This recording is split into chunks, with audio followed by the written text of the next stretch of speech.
तहलो के लागता रिलेशन बगहरा खुल के बताओ अब घरवा से बहरा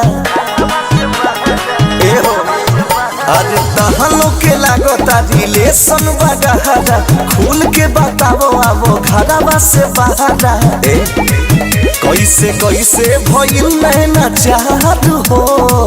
फिर आ गइल बनी एगो नया खबर के साथ, बुझाता कि पूरा वायरल खबर बा।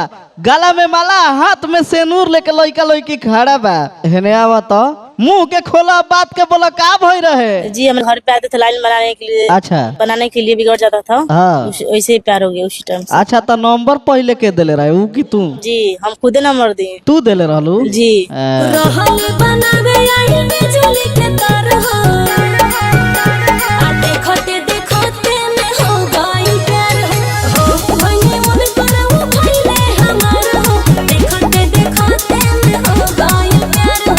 क्या जी, आप शादीशुदा है? आपका पति है? आपको शर्म नहीं लग रहा है? हमको नहीं लग रहा है। बोले एक नंबर कपार खाने के लिए आ जाते हैं, हमको नहीं पसंद है ये। कपार खाने के लिए? हाँ, नहीं पसंद है हमको। बोल दीजिए नहीं।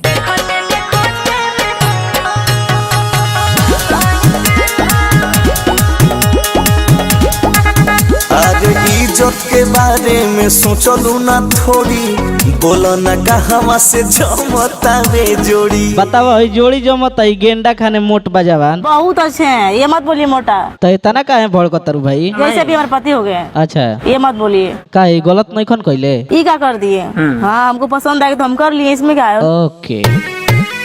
अरे पहिले नजर में पड़ गइले पसंद हो, अपाइए के इनके धन धन भइल मन हो। वाह वाह, चिकन आइल जाता रुए। खूबसूरती के राज का बा? ये मेरा आशिक का कमाल है। अच्छा जी, आशिक क्या क्या खिलाते हैं? छोला, फूल की, बर्गर, चाउमीन सब खिलाता था वही ला। सही में? सब उसके कमाल है। ना ना ठीक है बा।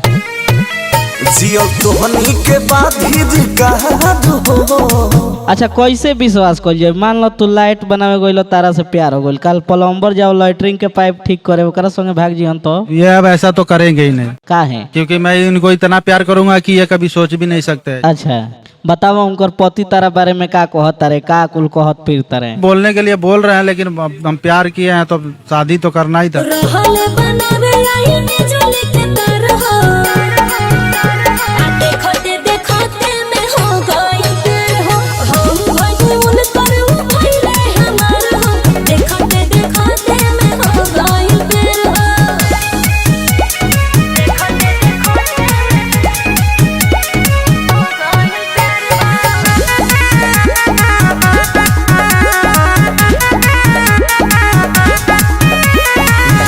ना हो सतावे गाँव नगर सबरी, दिलू गिराई अपना घरवा के पगड़ी। बताओ भाई, कितना शर्मनाक बात बा। गांव समाज के लोग का कहता, कितना दिक्कत वाला बात बा। इनको कोई दिक्कत नहीं तो उनको क्या दिक्कत है? हम तो ये समझते, पब्लिक को क्या दिक्कत है बताइए? तब अगला को दिक्कत नहीं है, उसको पता है कि हमारा चाहे बेटा हो चाहे कुछ भी हो, इनको पता है, फिर भी शादी कर लिया गिला। तो गाँव समाज को, दुनिया से कोई दिक्कत है हमको बताइए? बात तो तू ठीक है कहता रू।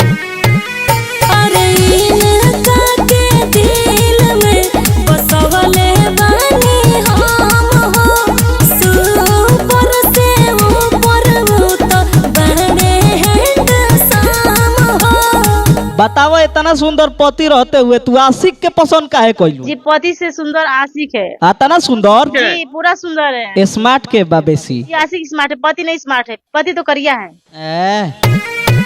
बाकी बारू तू माने लू ना हो। कहो जौन तार दोनों लड़का दूगो बड़े सो, ऊ कहाँ जाई हसन? कोई दिक्कत नहीं हमको, अपना ले जाइए बच्चा, कोई इतराज नहीं है। लेकिन तुम अच्छा से रहो, मेरे पास मत आओ, कोई दिक्कत नहीं हमको। हम के साथ में हम बहुत खुश हैं।